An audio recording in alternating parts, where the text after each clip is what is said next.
Greetings everyone and welcome to a brand new series of Going Medieval, a colony management game set in, well, medieval Britain as the name kind of suggests. Now, there's a familiar list of colony management mechanics such as farming, animal husbandry, social interactions between colonists, and of course, lots of crafting. But in addition, there's also castles, siege warfare, and unlike most of the colony management games I play recently, a third dimension to explore. So I guess you could kind of say it's like Clanfolk meets Stronghold. Now, whether you're fresh to the game, or you've been with the channel since our first series, Woven Tales, the developers have added so much new content that the only real way for us to explore it all is to start writing the legend of an entirely new community. But because of that, you can expect this first episode to be a little longer than usual, as there's a lot of ground to cover and new mechanics to discuss, on top of the initial game setup. But I have a sneaking suspicion that most of you won't really mind that. Speaking of initial setup, the first 6 or so minutes of the video are dedicated to that, including the introduction of our colonists.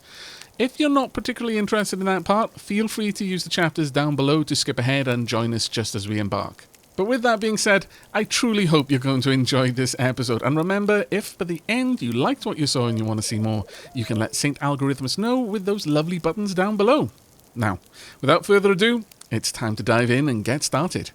Alright, the first choice is always one of the most important ones whenever starting a new game, and that is the game mode and the difficulty. Previously, with Woven Tales, we started on the standard game experience, so we would have raids and the likes, but we bumped the difficulty up a little bit, as I felt fairly confident having played many similar games. However, for this one, I think we're going to up the challenge a little bit more by going for survival mode. The main difference between survival and standard is, in survival, the enemy raids are going to escalate no matter what you do.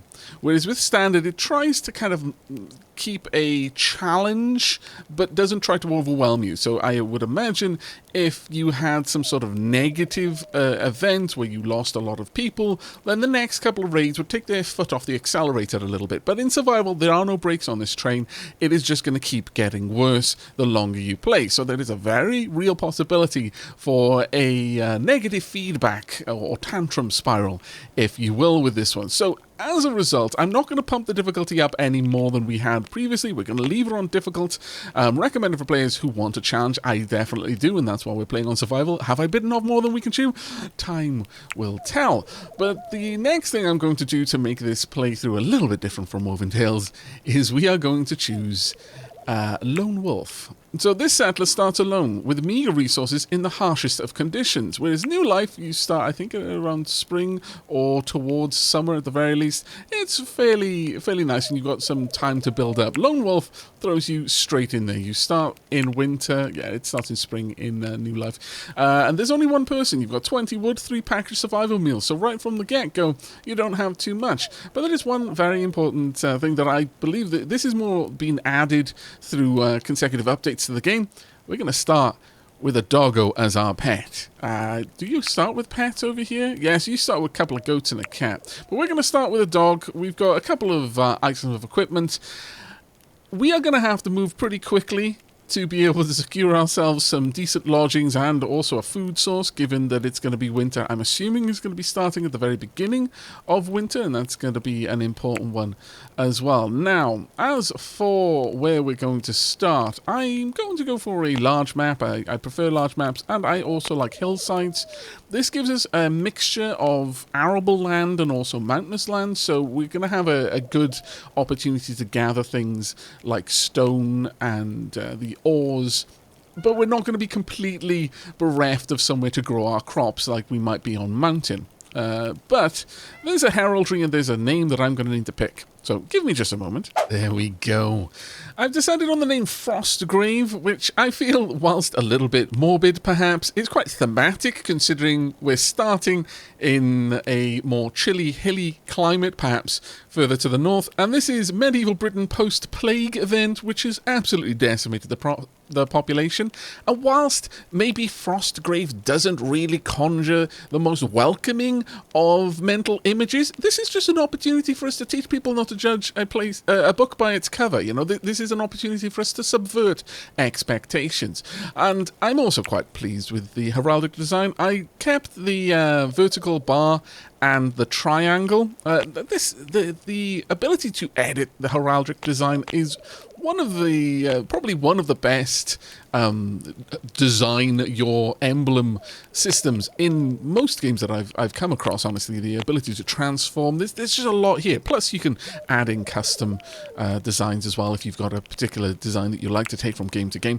But there we go. This is going to be the settlement of Frostgrave. We're going to be starting on uneven terrain, suitable for a good defensive position, a fair amount of limestone and clay, and a moderate amount of fertile soil and vegetation. This is the random map seed in case you would like to join along with us. But with that, it is time for us to design a character. Now, I've had a little bit of help, thanks to the Dapperlings over on the Dapperdell Discord, who have furnished me with a couple of vague ideas and themes to try and work with. So give me just a moment to set this up using the advanced customization. And here we go. We have Tubman Grove. Thank you ever so much for your continued support, Tubman. It is an enormous help, and I hope you will have a very long and happy life in Frostgrave. Look, again, like I said, it's an opportunity for us to subvert expectations. But the way I've set this up is largely I just kept hitting random until I had something that roughly fit with what I wanted. I didn't want to get too into the perks and backgrounds and the likes. But we've got an age of 25, weight of 85 kilos, I'm assuming, height of 180. And we've ended up with a couple of interesting options over here. Now, I have gone through and I've tweaked these. We've used the full 170 group creation points, so this is quite a capable single individual, and I feel that is fair considering they're going to be on their own for possibly quite some time. Depends on how gracious the random events are. But they're very good at hunting and quite good at animal handling, and these are the two things that they're the most passionate about, so it kind of makes sense to me. And we've got a spattering of other skills. Now, there are quite intentionally some necessary skills that they're not very good at, because I didn't want them to be a complete superhuman.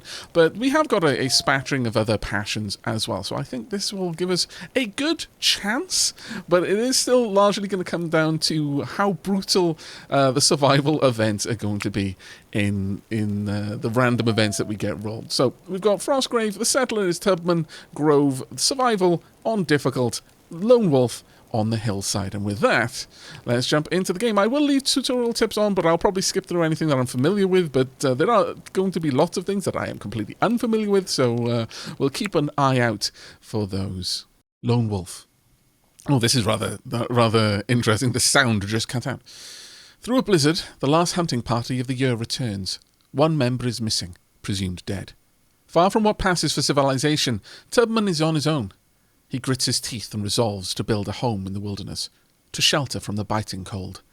The only sound is the distant call of wolves. This would only be more fitting if there was actually a distant call of wolves right now, because the music just went away. Some adventurers need challenge and excitement to feel alive. Fighting off waves of aggressors who are out to steal land, harvest, or villages is not for everyone. Am I not sworn to a warrior's path? Tubman thinks aloud, huddled alone by a small fire, far from everything he knows. Into a landscape of rolling hills and ancient crumbling forts, the lone wanderer trekked. Each ascent rewarded Tubman with a view that stretched for many leagues. No enemy approach would go unseen, he thought. He built a camp that would, in time, become the settlement of Frostgrave. Let us hope that the grave is not his own. An excerpt from Liber Hermogedonem by the Venerable Fabian, New Exeter. CA, is that circa? I can't remember. 1365. And with that, the tale of Frostgrave begins. Okay then, let's pause the game here to take stock of everything. First and foremost, we've got a bunch of crafting materials around. We've got some dirt, sticks, wood. That's very, very good for us. Right now, everything starts as prohibited. I do not see Tubman, however. That is a little bit concerning. Where are you? There you are. You're out wandering in the forest. Fair enough. All right, let's have a quick look at our map then. So we've got a nice tall hill over here. Now, one thing I am paying very close attention to is routes of ascent, because you do not want any enemies to spawn somewhere where they can't get to you, because if that happens, they will decide to bring trebuchets instead of just themselves and a couple of bows maybe, and that is game over for us early game. I'm not going to call it anything other than it is. If they show up with trebuchets in like the first year or two, we're probably dead. That being said, maybe that's the key difference in survival. It's just not going to hold your hand at all, and it's just going to be throwing trebuchets at you from the onset. I'm still not sure if there is any particular method of dealing with trebuchets. We've got this nice little cut in the landscape there, right through the middle. Maybe we could even build something building off of that. That would actually be quite cool. Maybe even have a settlement that straddled this. Maybe this is an ancient river long since dried up. I don't believe there's actually any water in the game yet, so we're not going to be seeing any kind of thaws or anything like that, so we're not going to have to worry there. But that actually might be really nice for some distant project to have a settlement that bridges this gap, maybe even incorporates it into its defense. Nevertheless, I think we've got a good little starting spot here. We've got plenty of wood around. We've got some coal, clay, iron. We've got a good assortment of berries. Well, actually, not that good of an assortment of berries, if I'm perfectly honest. We've got some berries. I've got some grasses there, so barley and straw. Oh, no, sorry, that's clay there. Oh, wait. Let me just have a look back over here. Is this salt? I believe that might in fact be a salt deposit that we'll be able to harvest. We've got some mushrooms. Now, the outside temperature is a relatively balmy 3 degrees at the moment. It's going to get a lot colder, so we're actually already on a timer. It's the first day of winter. It's going to get a lot colder as time goes on, so the first couple of days we're really going to be focused on getting as much harvested off the map as we can before it just dies off. The plants will die and wither on the vine, if you like, in the particular cold, but if we harvest it, then it'll be on the ground. And maybe we won't be able to store it all, and some of it will just rot naturally out and about because of exposure to the elements, but anything that doesn't rot will probably be preserved relatively well once the temperature drops below freezing. But with all of that said, now we need to actually think about where we're going to set up and what we're going to set up. I think the first thing we want to do is try to get just a storage pile, because we can just sleep on the floor as long as it doesn't get too terribly cold, and that is going to be an important thing starting out. So let's pick a spot for a modest room, and I want to make sure that we've got plenty of dirt around, because I'm probably going to want to dig down as well. So let's start out with something perhaps 6 long, 4 wide, something like that will be quite a reasonable size, I would say. Now, initially, we're not going to have to build everything, but we are going to want to get a roof over this as quickly as we can. Though I'm not going to place a real roof, and you'll see why in just a moment. First, I'm going to cancel these. Now I've got the shape of the area that I want. We're also going to want to pop down some floors. We've got a couple of floors. We only need a wicker floor, though. We just want to keep the items off the dirt, especially with food that will just add to the decomposition, but everything will decay a little bit faster if it's unroofed and it is not on a proper piece of flooring. Now, that's going to give our character quite a lot of work to do right from the get-go. The next thing I'm going to want to do is grab some building materials. We're going to need a decent amount, so let's set up all of those trees to be chopped. The next thing, and this I'm going to do in stages, there's a lot of stuff all over the map that we can go and grab, but I don't want to give my character too many jobs to do all at once, otherwise they will get distracted and not finish any of the primary jobs that we want done. Now, speaking about finishing primary jobs, that alludes to priorities, and you do have a job priority list very similar to things like RimWorld. If you're familiar at all with RimWorld's priority settings and job priorities, or Oxygen are included, for example, then this is going to be very familiar to you. Now, I'm going to quickly go through this, and I'm going to set up a couple of job priorities. This takes a little bit of time to think about, so I'm going to save you the bother, and through the power of editing, there we go. Nice and easy. You'll take a few moments to just have a look at what I've set up. There are some things that I will absolutely be changing as soon as we've got more people, but right now I feel that with only a single person here to help, that I need to prioritize some jobs with Tubman that I would happily hand off to someone more skilled or more interested in that particular trade later on. And likewise, some skills I've deprioritized that I would like Tubman to look into as a higher priority in the future, but just focusing on survival issues right now. Next up, we've got the schedule. Now, something that I used to do quite a lot in any game that would allow it is giving specific work time, but increasingly I am in favour of taking a more hands-off approach with this sort of thing. I am going to tell Tubman to go to bed at 10 and get up around 4. I think that gives you a solid bit of sleep. In fact, I'm going to tell you to get up at 3. That gives you 6 hours.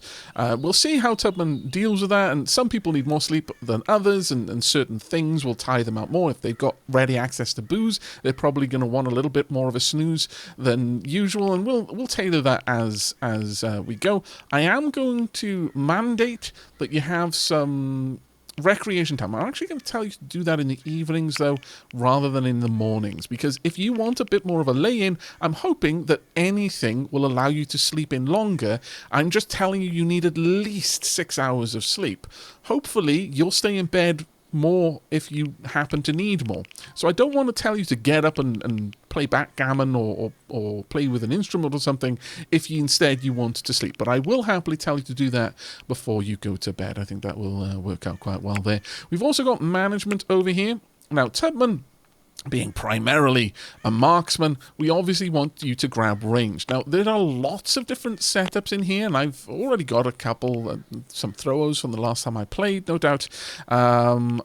We're probably going to be changing these as we go, but for the time being, we're just going to more or less go with, you can put anything on you want to put on.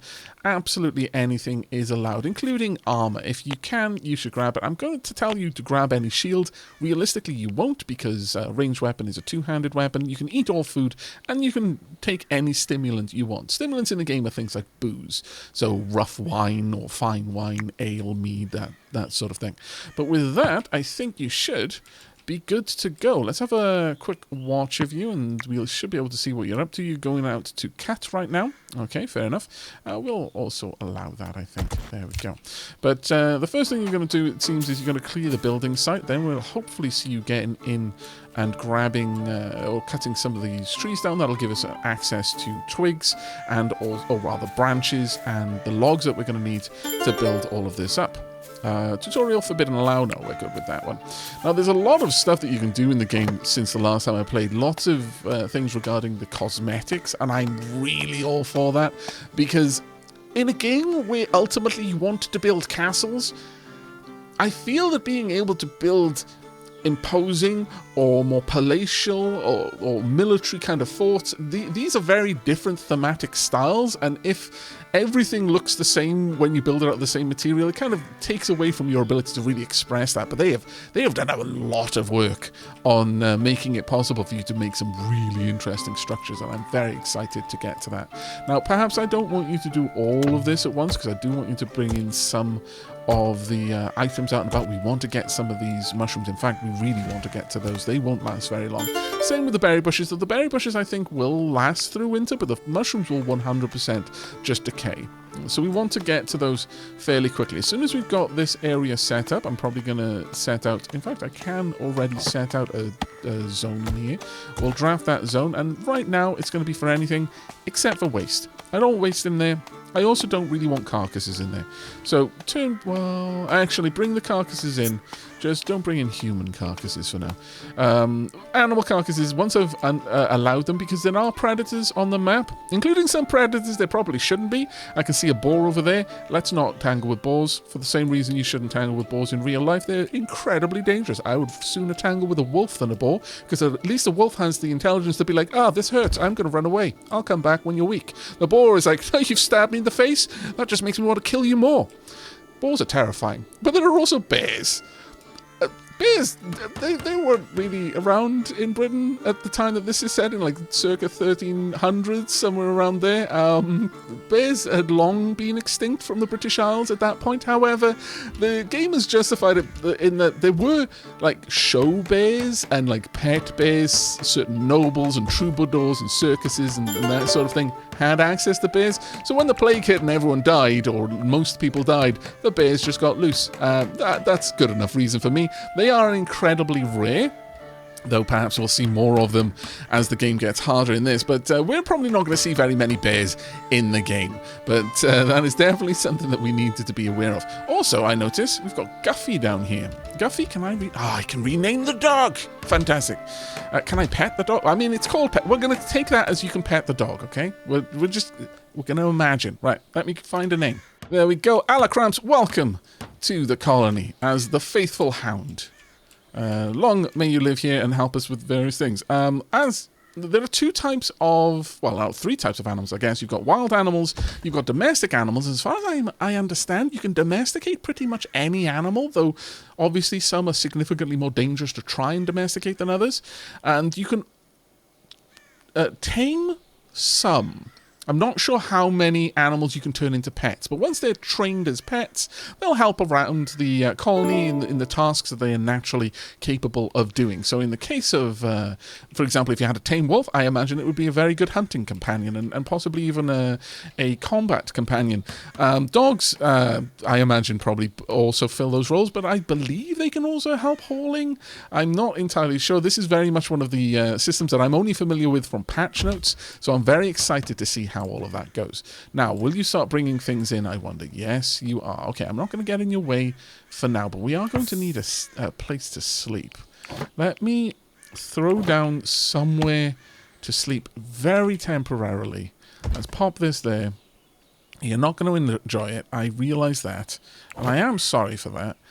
But we kind of need something. Let's not put the campfire right next to it, but you will notice that I'm going to be placing things down, and you might be like, well, that's not going to do anything. This game it's clearly outdoors. A campfire isn't going to heat the whole world. It doesn't need to, because this game, I mean, I'm assuming that a campfire next to it will heat this tile, only because if we turn on the temperature overlay, you'll notice there's some differences.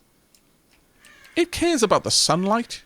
Like, it really cares about the sunlight. It is warmer here in the sun than it is here in the shadow of a tree. And this is being simulated in real time. It is moving around as the shadows move. It is colder in the shadow of this building right now than it is elsewhere. And not only is the temperature being modeled, but also accessibility to the sun. Is that a... It is a proto-ferret. It is a polecat, the wild versions of ferrets. Ferrets are effectively domesticated polecats. Athena has got quite a lot of polecat in her, and that's why she's incredibly wild and bouncy and has the energy of 15 ferrets all bundled into a single creature. A polecat is eating my food. I don't feel okay with this, and you can also be certain that one of the first things I'm going to do in this game is try to domesticate some polecats. It's going to be grand. Right, let's get a campfire up and running. There we go. We're not going to do anything with it just yet, but I am going to want to grab some mushrooms and berries and maybe cook a meal or two. Are you back to gathering? Yes, that's fine. Okay, we're going to take the first day to try and get a bit more of a structure together. This is not really where I want storage to be, but it'll do for now. Let's go ahead and place this here. We're going to place an extra wall there. There we go. Hopefully we've got enough materials for that. We've got some foxes around. There's a wild fox over here. Again, you can domesticate almost every animal in this game, and I think that's absolutely wonderful. It's going to be very, very cool to actually set up proper farming. Once this is built, the next thing I would like to do, I did want to get that down there pretty early though, is we're going to want to get some flooring, and the flooring is going to need to branch across this building. Now, it's not strictly going to be able to, because this will have this game does model structural stability. Anything with direct vertical connection to something sound, like the ground, is going to have a structural stability of 4, and then every tile out from that is going to lose structural stability. So given that, thinking about that, we're actually going to need to pop just a little bit of a wall in there, simply so I can get across to the other side and then hook all of that up, because building only from this direction, we would get as far as this. This would be structural stability 4, 3, 2, 1. I would never be able to get across to... Oh, actually, I take it back. You can build from underneath. I didn't think about that. That is very, very cool. There's still so much that I've forgotten about how you built in this game. Or perhaps some systems have changed. I'm very, very excited to find out all of the ways that the game has changed though. Let's put speed back up and let Tubman finish with this construction, and while all of that's going down, I will lay down some more plans. Now we're going to get a whole roof made of just flat tiles over here. That will stop the worst of the decay down here. I can kind of demonstrate some of that if we slow down time. Oh, look at that. Alacram's just picked a nice little shaded spot while Tubman is sleeping out in the cold. It's fine. It'll be okay. Now, if we have a look at some of the items on the ground, for example, this hay pile here, it's decomposing, and it'll tell you why as well. It'll take 41 days to decompose. Temperature is not going to affect its decomposition at all. Inclement weather will, for example, hailstorms or thunderstorms. In fact, anything but clear skies will cause hay to decay at a rate of 0.6 or multiplier by 0.6. But the ground decay rate will go up because it's not on floor. But if it were on floor, it wouldn't be decaying at all. And if we have a look over here, it'll never decompose. Now, food. If we have a look at food, this is going to decompose. Now, this is a packaged meal. They don't really go off. They don't rot. So this one is only going to decompose because of its exposure to the elements. But any kind of loose, raw ingredients, or anything other than a packaged meal, for example, even smoked meat, which would have a very long shelf life, still has a shelf life. They will decompose based on rotting. And that will be affected by the temperature as well. So all of these things we need to worry about. It is 4 a.m. and Tubman has woken up. Now, there's a couple of things I want to point out if we pause things there. Currently, it is a relatively mild, minus 2.5 Celsius outside. If we look at some of the plants, we can see the flax here is growing wild. Its current growth phase is ripe, so we'll actually have a look at a different one. This one is growing slowly. It hasn't got much sunlight right now, but it is growing. We've got some herbs over here as well. That growth is halted, but it isn't decaying. If we have a look at the berries, it'll be a similar story. The growth rate is halted because of low temperature. Currently, it isn't. It just either it doesn't die off in the winter, or it isn't cold enough yet to cause that. However, if you have a look at the mushrooms, they are straight up dying right now. So we need to get on with harvesting mushrooms as a matter of extreme priority. So I'm going to tell them to just go ahead and harvest all of the mushrooms there. And we're going to look around the rest of the map as well and select any mushrooms that we can right now. We don't want to waste any potential food. If there is food out here, we want to collect it. Even if it's quite far away, we want to make sure that it's being collected. Now, some of it is not necessarily going to give us a harvest because they're too young. They're not fully ripened yet. And I'm only going to go for the ripened ones because I don't want to give my character too many jobs. And I'm fairly confident in their ability to hunt. So I don't think we're going to struggle too desperately once winter hits us full force. But I don't want to waste obvious and ready access to food. So we'll just go for the the ripened food where we can. Now let's have a look at you. You're out and about harvesting. There we go. Now the reason why I would say go ahead and harvest this early in the first few days is this is now on the ground. Yes, that's bad, but it's going to rot in 8 days and it'll decompose in 7 days. We've got half of winter. The seasons are about 15 days long in this game. So if something's going to, well, okay, it's getting warmer, so it's now going to rot in much, much faster. As you can see, the temperature does affect this in quite a large way. But as long as we can get most of these gathered within this day, we'll easily be able to just stack them up in our stockpile, and they'll last for a much, much longer time. The temperature is always going to be a bit of a problem, but we can cook with the mushrooms and make some longer lasting items, but also it is actively getting colder as the days go on. And once these are no longer in sunlight, it's going to be much, much easier to keep them fresh. Right now, if we look at the outside, it's 6.97-ish in full sunlight, but it's only 2.3 in the shade. And that shade, of course, is in here as well. This is much, much colder in there where the shadows of our building are being cast. And the deeper shadows, and notice that it isn't just a case, is this in the sun or is it not? It is a gradient. And all of this is simulated to a reasonable degree. It doesn't get in its own way, because sometimes games forget that they're games and they become more simulations than anything else. This game, I feel, does a really good job of just making it a fun simulation. And that is something that I really want to point out and praise, because there's a lot of games that kind of get distracted by being realistic to life, and you don't need that degree of realism in every single game. Right, there we go. Bringing the mushrooms in. Fantastic. Or just, gobbling them down, whichever you want, really. Now, you do have quite a lot of information on the characters themselves as well. You can look at their inventory, see an awful lot of information there, actually. As well as their, general information, so actual numbers there. But you've got your stats over here. You've got your mood modifiers. We ate a lot of raw food, and apparently that doesn't sit well with Tubman. I do apologize, but, needs must at the moment. Let's continue to bring things in. Another thing I'm going to do, just to make it a little bit harder for animals to get in here, I'm going to place a double door down there. That should help in making it a little bit harder to get into our storage room. Again, I don't really want that to be a storage room, not forever anyway. But let's go ahead and gather some more items there. Now, we do need to care about Tubman's mood. If the mood gets low enough, it isn't just a case that he'll have a mental break. He'll just straight up leave. He'll decide, yeah, you know what, this life wasn't for him after all. He'll go and join someone else's colony, which is probably run better. So do be aware that you don't have infinite time with your settlers. You can't just ignore their needs and wants. Right, let's get that done. Hopefully that'll be able to finish off that little door there. We'll be able to set up butchering. So I want this pretty much to be... Well, the thing with carcasses is that carcasses kind of preserve the meat inside them. Let's have a quick look. How long will this carcass take to decompose? 24 days. It'll rot in 3 days. Okay, well, I'll let you cut up meat until you have, say, 50 meat.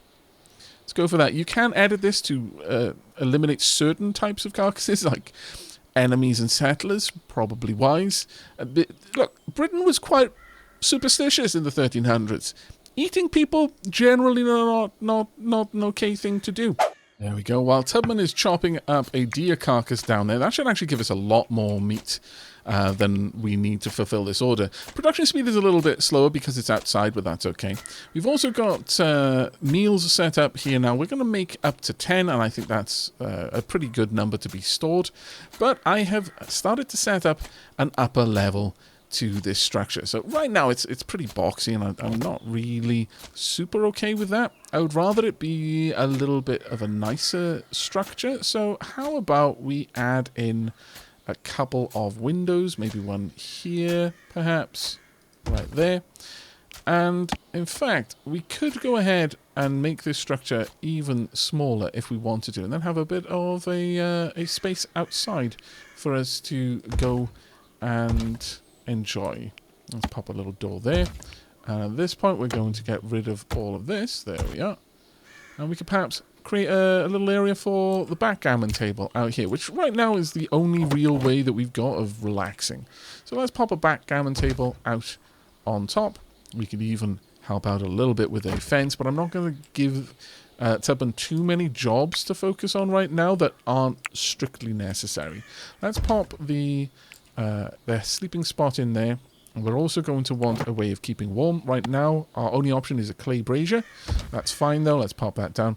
And one window is good enough. That gives us enough wall space to put other things later down the line if we want to. How Tubman is managing to build through a floor, I don't know. It's not that he's particularly good at of a craftsperson, but evidently there are some... Oh, actually, no, I take it back. He's got 12 in construction. That makes him reasonably okay, and he's got a passion for it. Clearly, he has picked up some secrets to construction that have been lost to antiquity.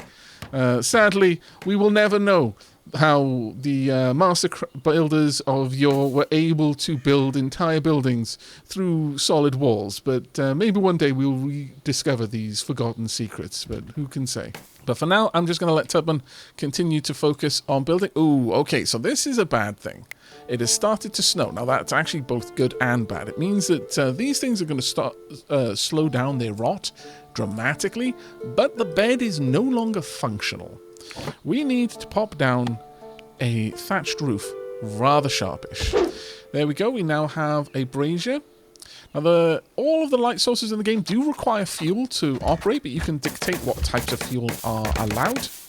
I'm going to want this on reasonably high intensity, and I love the fact that you can change how hot you're burning a fire. So this brazier, we're going to put it up on high intensity. The fuel is going to last less long, but it is going to warm the room a little bit better. And in fact, at this point, I do believe we've got a room. There we go. So Tubman now has a proper room. We can close this window, and we obviously want to in order to make this room a little bit warmer still. If we remove that roof in there, we can have a look inside. Temperature inside right now is 2 degrees. It'll get even hotter once the window is closed. And as you can see, there are icicles forming on the edge of the roof. I think that's absolutely wonderful. Now, we're going to want a decent amount of food made, but the other thing we're going to want to do is protect the remaining items that we've got in our storage from wild animals by adding in that last little bit of a door. Now, I haven't got any windows down here because windows will let the light in and they will let the cold in. Obviously, everything has various insulation concerns. We don't want any light getting in there, so we'll just have that all closed down. If there was a reason to have natural lighting, for example, in the summer, we're going to want this window thrown open, but I doubt we're going to want this room to ever really have access out. But if we do, we can easily update it. But one of the other things that we can do, which I will now do, is we can change the way these walls look. And I think having a different orientation on the logs on the lower level will just make this place look that much better. So let's go ahead and do that. You can rotate them as well. There's so much you can do. They've really thought about how people might want to continue to customize their builds, and I'm really loving that at this point. And there we go. The room is fully enclosed, and when you do that, you'll notice that it becomes a specific room. Another thing you can do is, obviously, as this is a game with multiple Z levels, you can move up or down them. And digging is going to be something we're going to be working on as well very, very soon, because you want a better place to store your food than just in your general warehouse. But we have got a trader around here. Now, this is something new since the last time I played. A lone traveller, a rangy hawker empties their pack, spreading a selection of oddments on a linen cloth on the ground. I buy and sell things that take my fancy on the road, they say with a crooked smile. Take a look, if you like. I think I will. But while this is paused, it offers me the opportunity just to showcase that there are different colours to these rooms. You can kind of rotate the map and you see the different rooms displayed by a ghosted kind of footprint. This room is a chamber. A rare private space, a haven to rest in solitude and to dream and wake, alone, in peace. Exactly one bed. You cannot have shrines, entertainment structures, or workstations, or infirmary beds in here. Whoever sleeps here enjoys the peace and quiet of their own quarters. You can have a shared chamber, a communal room where many lay down their heads to rest. There is warmth and comfort, but also occasional loud snoring and bad smells. It's a downgrade to the chamber, but there's only one person right now, so we don't need anything more than that. And that's also why I didn't want the backgammon table in there. Is because it would prevent it being a chamber. Now, down here, we've got a spare room. A spare room empty for now. Perhaps in time, its purpose will become apparent. It doesn't really give any particular bonus, but, it just lets you know that it is, in fact, a room. Now, apparently, there is a merchant. Where is the merchant? Merchant's down there. Are they going to come over to us? If they are, I would happily let them do that before I try and buy and sell with them.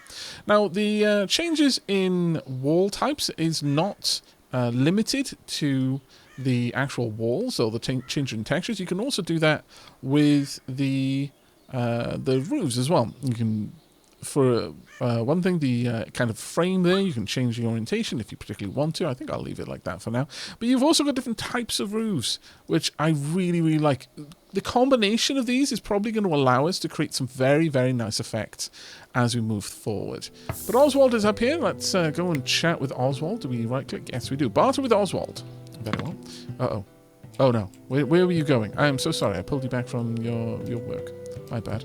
How are all of the mushrooms outside going? Right. Oswald Cardinal from Pontefract. They've got a certain storage capacity. Proffering, acquiring. This is them. This is us. Okay. They won't buy sticks. Fair enough. They will sell us wooden traps. But for an awful lot of money. Do we have money right now? I don't. Oh, is this pure bartering? If so, I approve. It looks like it is pure bartering. I'm not going to sell alacramps. Well, alacramps is worth a reasonable amount. I'm still not going to sell alacramps.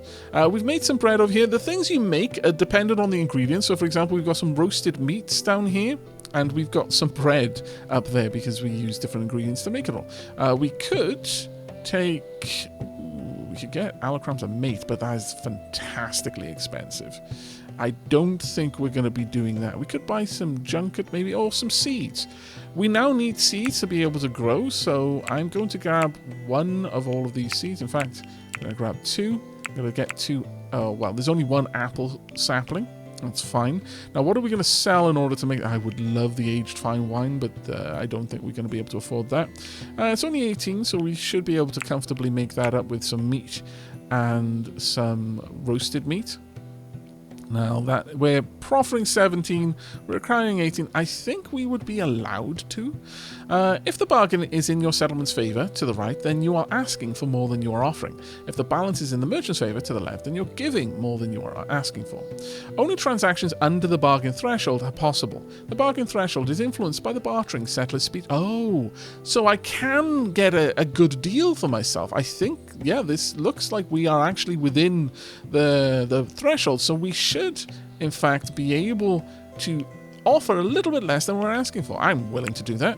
There we go. Seal the deal. Yes, I am happy to do so. Marvellous. Okay. Right, well, Tubman, I need to continue bringing things inside for now. Hopefully we can get all of the mushrooms and such brought in as well. Let's have a look at the mushrooms right now.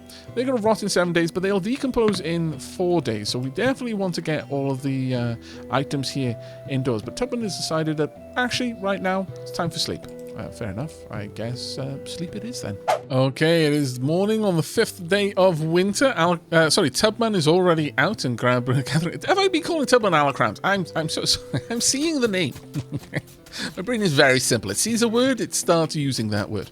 But Tubman is currently butchering another deer carcass that we didn't hunt ourselves, which is always very, very nice. Thank you very much, wolves, that have been out there getting food for us. I'm terribly sorry that I've stolen the food. Hopefully this won't lead to you being too hungry and deciding to eat us, which would be a reasonable consequence for my actions, I suppose.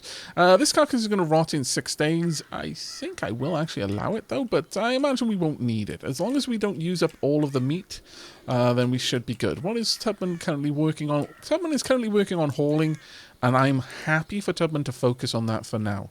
Let's get all of these mushrooms inside, and then I want to check out how much the decomposition has been broken down.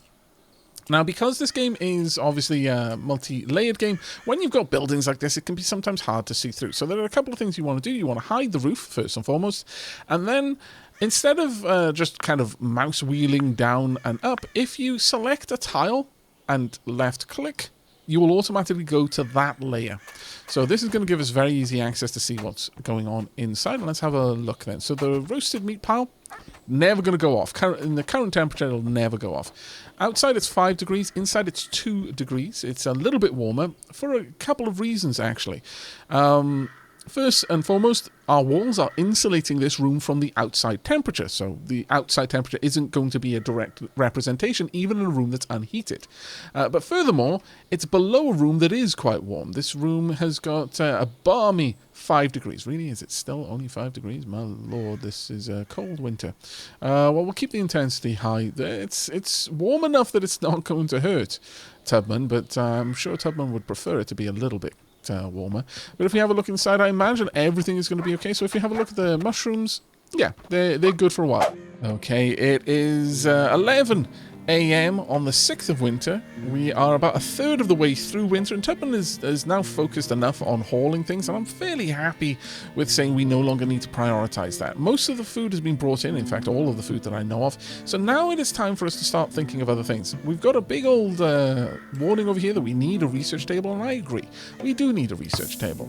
Now, there are a couple of ways that we can set about doing this. We can expand this building, and I'm kind of in favor of expanding this building a little bit more, at the very least, to also include a workshop area, but I'm not actually happy with this being my storage. It's a little bit small, and also I would like it to be a bit better temperature controlled. Now, there is another way of us doing that. And we kind of want to do this in the middle of winter when it's nice and cold to try and get the chill where we're going to be setting up a better storage area, and then hopefully that'll carry us through the warmer months a little bit longer. Now, before I do that, I'm thinking that I want to expand this out a little bit. So let's, same as we mean to go on, I would like a proper fence perhaps around here that would make that look nicer. And I'm thinking that I would like very much to expand this out at least a little bit further. Now, one of the things to be aware of, again, we've got the problem with stability, so I can't just make a massive room because it would just collapse. So I do need to have separate rooms. Let's go ahead and place out, well, maybe even something of an equal size. Let's do something like this. We're going to need to move that bench around a little bit. Let's cancel that, and we are just going to reposition this in here. We'll pop that one there. We'll move the cookery table in there as well. We'll pop that one right there. Perhaps we could even put a window in here for the summer months. There we go, and perhaps even something down here. There's no reason not to, I don't think. So let's go ahead and pop another window maybe about there. That'll do nicely. Right, once all of that's done, we're going to floor over this area. We should be able to build the floor fairly easily. I'm going to pop an internal door. So I don't actually want a door on the outside here, but I don't want Tubman to get themselves caught either. Now, one of the sad things about this is when you move something, it loses all of its jobs. So let's go ahead and set that back up. I want 100 meat. There we go. And I would also like this to be set up to make meals. Always keep 10 meals to hand. I don't think we need more than 10 meals for the time being. I would also like to build out the floor. There we go. And then once all of that is in place, we'll build an internal doorway into this room. This can be our kitchen for the time being. I see no reason to complicate matters. We'll eventually want a lot more stuff in there, but for now, this should be good enough. New settler, Salvation, the heresy of the rose. Goda could not speak when she arrived. She had been tortured and bore many bruises and scars. Your best guess was that the heresy of the rose were behind it, because Goda made the sign of horns. Would you shelter this fugitive? Chaos would be hard on her heels. I see. Okay, the settler slammed the door shut, leaving Goda outside. Frostgrave's inhabitants decided to help her. We get a little bit of information. Expected possible attack in the coming days. 1 archer and 1 marauder. Let's have a look. You are very much in favour of the Oak Brethren. There are 2 established religions here. You've got the Oak Brethren and the Restitutionists. And I believe both Tubman and Goda are Oak Brethren, so that's always a plus. She is 24. Her weight is 82 kilos. Her height is 185 centimeters. They're an ambitious builder. They have... we've got quite a lot of information about them, actually. They're not very good at melee. They're quite good at construction, and they have a passion for it. Also carpentry, also botany. They're very passionate about intellectual pursuits, but we don't know how good they are at it. Of course, we're going to accept them. Come along in, Goda. Let's have a look at you. Are hobbling. Are you wearing... are you currently wearing... No, you're not wearing any shackles, but you're chilly. You always complain of drafts and chills and huddle close to the fire. She must be kept warm. Wow. I do apologize. This is a bad time to be you. You're also punch drunk. If you share alcohol with Goda, expect a black eye, or worse, she is an angry drunk. Well, but let's have a look at your skills. You've got middling skills with botany. You've got decent carpentry, decent construction, of course. You're not bad marksman. Mining, smithing, okay, tailoring. But overall, very happy to have you join us. However, this does necessitate a quick change to our current living arrangements. I'm afraid Tubman may be about to lose his rather cushy private quarters. I do apologize about that, Tubman, but when needs must, you know. Let's go ahead and build out a larger wall around here. However, I am going to pop in a door. Let's still keep the idea of a nice little deck area where they can have some of their entertainment pursuits. But we've managed to more or less finish... Oh, damn it. Yeah, there we are. We've more or less finished this room as well. I want another window in here. There we go. That'll keep that place nice and, well, cold at the moment, but that should be fine. I'll just make sure that they're all set to be closed. I've got a little bit to change in here, but hopefully we can get Goda down here. Now, Goda is hungry. They're also hurt. We have a look at their medical status. They've got a minor chest laceration and a bruised chest. Okay, 2 wounds need tending. They are losing blood currently. Well, given that, we're going to need to get this set up rather sharpish. Right, give me just a few moments to go over Goda's current setup of skills. Okay, there we go. I've set up the skills, again, with a bit of more of a focus on survival right now. 2 people is still not a lot, and there's a lot of things that I wanted to get done, but we are now starting to get a spread of skills that is going to be very nice once we're outside of this initial urgent period where I can start giving specific jobs to specific people and starting to diverge their work schedules a little bit. Speaking about schedule, there we go. I'm a big fan of having a little bit of a wobble in when people go to sleep, and I've expanded out their leisure time a little bit just to try and make sure that her mood lifts, and also making sure that Tubman and Goda both have time to socialize together, because that will be very likely in then them having good conversations and becoming friends, which will all help out. Now, of course, you may have already noticed they've not got a new name. Well, we're going to need to change that, aren't we? Goda Garside. Goda shall from henceforth be named Beatram. There we go, Beatram. Welcome. Beatram Garside has joined Frostgrave. And again, someone who doesn't like the cold, living in a place called Frostgrave. There are better decisions that you could have made in your life, but here we are. See if I can select it. Is that going to work? Finally! Okay, that's more potch than it's really worth, if I'm perfectly honest with you. Nevertheless, let's get that wall pulled down. Oh, you've pulled down the floor as well? Oh, well, I guess the floor was actually part of the wall, thinking about it, so that is something to be aware of. Well, let's go ahead and rebuild that. We also want a new thatch roof. This time we're going to go in this orientation. There we go. And once that is built, we can get a new bed in here. So let's copy that, pop that bed in place. Right now, this is in here, so this is not going to be a chamber. So I am going to want to move that outside. We can pop that right next to the wall, kind of underneath the roof there, the overhang, which should be good enough.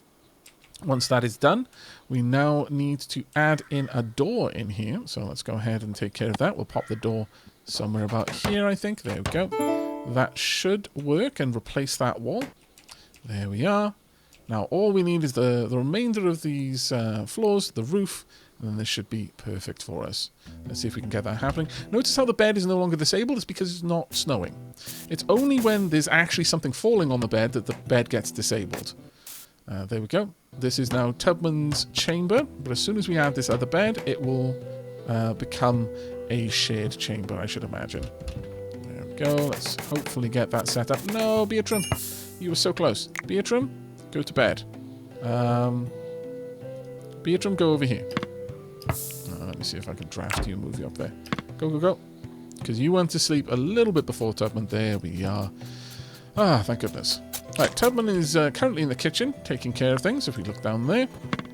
There we go. We're going to want some extra warmth in the kitchen. I know it is a kitchen, so it should be warm anyway.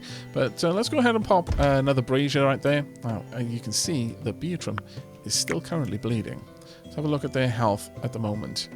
Hopefully, we'll see. It's a minor wound now, so it is naturally healing. It'll expire in 11 hours, but they'll lose a decent amount of blood in that time, so I'm kind of hopeful that Tubman will take care of them.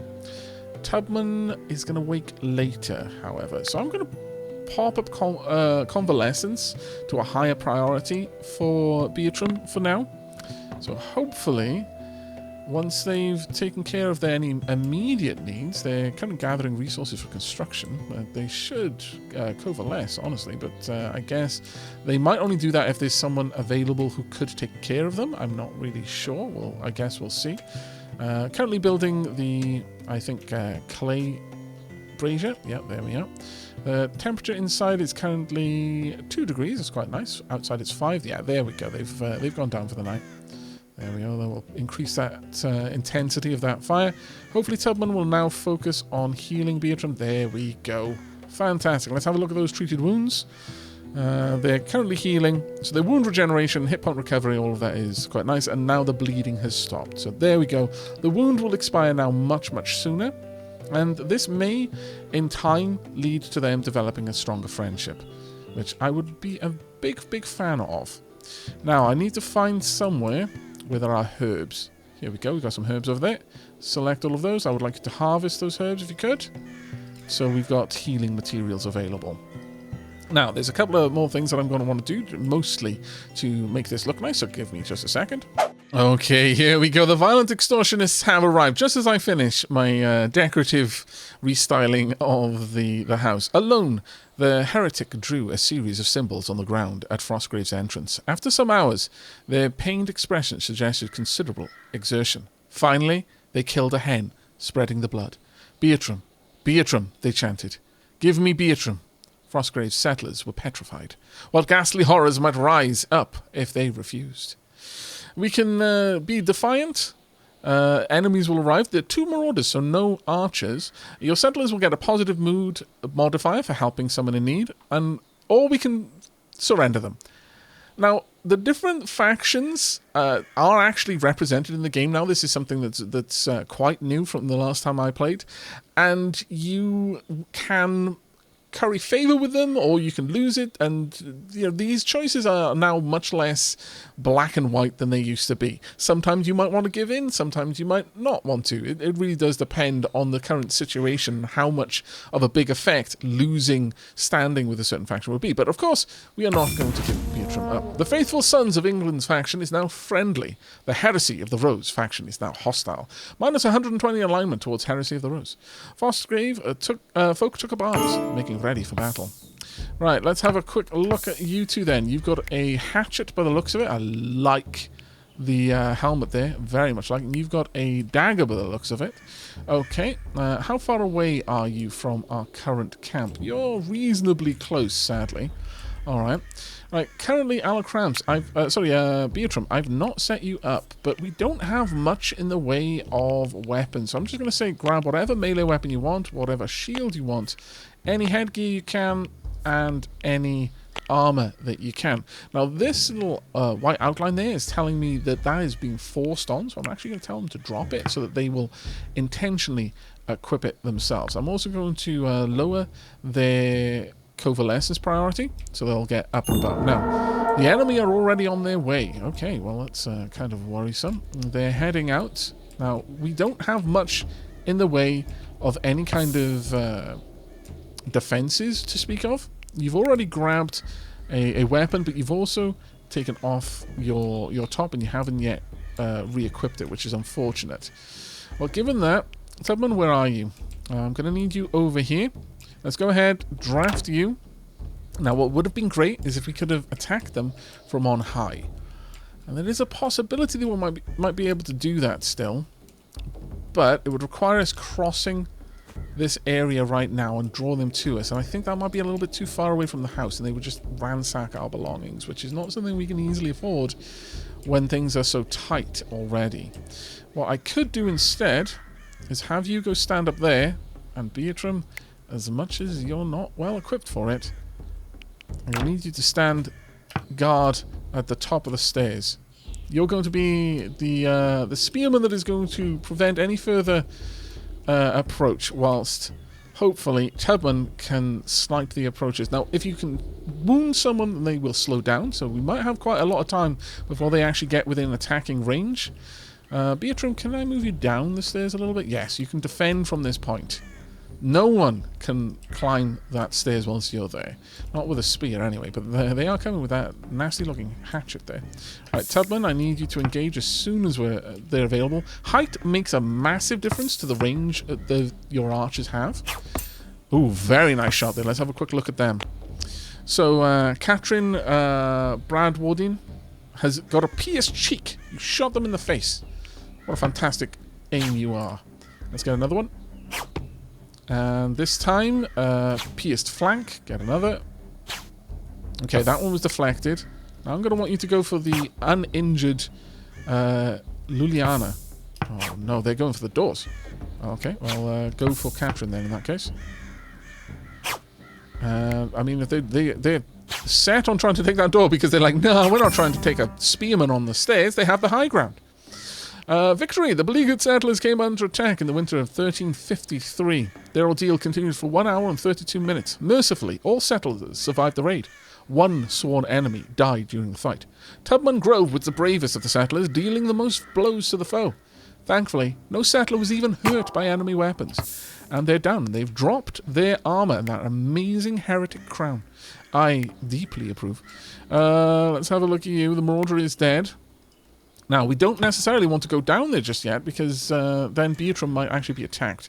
So, Tubman, give them a couple of arrows in the backside, oh, in the cheek. Okay, Tubman doesn't waste time. Tubman is all about the headshots. They're the only things that matter. That was a sad miss, but I'm not really going to pursue them. Are you moving? Oh, no. Are you that hungry? Well, I mean, if the wolf eats the Marauder, then I don't have to worry about dealing with it anymore. Like, you know, the carcass can be dealt with by itself. But there we go. Our first successful raid. Now, they're probably going to get a lot worse as time goes on. Beatram, you can go and take care of things. Tubman, can you catch up to them? Where are they headed? They're heading up here. If they take this direction... No, they're heading off map. I'm not going to pursue them. They've got a story to tell, a warning to issue. No one gets to attack Frostgrave without it becoming their frosty grave, as the Marauder... Well, actually, no, we're not even going to bury them. They're going to become a frosty snack for the various wolves that live around these parts. Right, Beatram's getting the last of the building work done over there, but as you can see, I did a little bit of prettifying of the camp right before the Marauders arrived, and that is probably going to be something that we continue to do going throughout this series. I'm going to be focusing more on making a beautiful settlement than I am on the fact that we're about to be besieged by angry Marauders. I will try to make a defensible but also beautiful settlement. Don't worry, we're playing this because I can build castles, not so that I can just build a little village. But that being said, it is quite a nice looking little village, I must say. Right, the other thing that we're going to do, given this, let's go ahead and grab the fences. I would like very much to put a little railing up here, make it look nice. And you can go in here and change the style of the railings as well. So you've got nice corners and T-junctions and crosses. It's fantastic. I love the level of detail they've got. Now, I could make this warm by putting a brazier right next to it if I really wanted to. In fact, I could have two of them then, but that's quite surplus to demand at the moment. Right, winter clothes have been dropped off. I would love it if you could bring the rest of this in, but we don't want just a corpse out there. They may have attacked us, but again, people of this time were fantastically, hopelessly superstitious. So let's actually burn them on the pyre. Let's get rid of that body before it causes any kind of disease. You're grabbing resources for construction. What do you work? You're going to work on all of the fences. Fantastic. How are your wounds at this point? You've still got a bruised cheek, but that is going to expire by itself in just 3 hours. You are young. They all say I have much to learn, but time and energy are on my side. What I lack in experience, I make up for in enthusiasm. You gain experience much faster. You are more clumsy, though. Your experience decays slower. Global work speed is up. Mood change speed is also up. What are you trying to say, game? You've got wound regeneration is quite nice. Quite a lot of negative social interaction chance is higher. You're a little bit more clumsy socially. Now that one I can agree on. A lot of social interaction comes from just practice and learning how not to fail in the future. But I'm not 100% on a lot of the other things that I was saying there. Well. And there's very little that being an adult actually gives. But let's throw together a pyre and get rid of the proof, or rather the evidence of the last conflict, and that'll be one of the last things we do. But we are going to be wanting to set up a cellar. I guess, looking at the time, that might have to wait until the next episode. I'm fairly happy with what we've managed to get, though. We've got a lovely little cottage. We've got a workstation. It's got its own indoors kitchen. We've got a shared bedroom, and we've managed to put down one of the first raids. Now, I pretty much want to make sure that whenever there is an enemy, it gets burnt up on the pyre. I do not want to use coal for this. Coal feels like it's a much more valuable resource. But settler corpses, they'll of course get dealt with in a different way. I mean, it depends. Maybe they'll want to be burnt on the pyre. Maybe that will be part of their religion. And speaking about religion, that's the other thing that we need to get done as well. We need a place for Tubman and Beatram to be able to practice and indulge in their religious observances. Just to cover that, Beatram is an Oak Brethren Zealot. The settler requires considerable religious activities to stay happy. They require an Oak Brethren shrine or temple for their religious observances. And Tubman is a devout Oak Brethren. The settler needs religious activities every few days. They require an Oak Brethren shrine or temple for that. The gods granted us victory, the most recent interaction. Ah, that's very interesting. So they are becoming more devout because they won that battle. That is fascinating. That is really, really interesting. I wasn't aware of that as a potential interaction. But there we go. That's going to be it for this first episode. Once again, I'm pretty happy with what we've got. In fact, I'll put the roof back on so you can get a proper look at it in the snow. Now, one last thing that I want to correct, because earlier I said there's about 15 days in a season. There are not. There are 12 days per season. So we are well over halfway. In fact, we're 3/4 of the way through winter. Can we finish building a cellar in that time? I'm fairly confident that we're going to be able to, but we might get distracted if I stop to build a shrine first. So we'll see how all of that goes. But that is going to be it from me for now. Thank you very much for joining me. I hope you had a fantastic time, and I hope to see you in the next episode. But until then, and as always, do take care, everyone.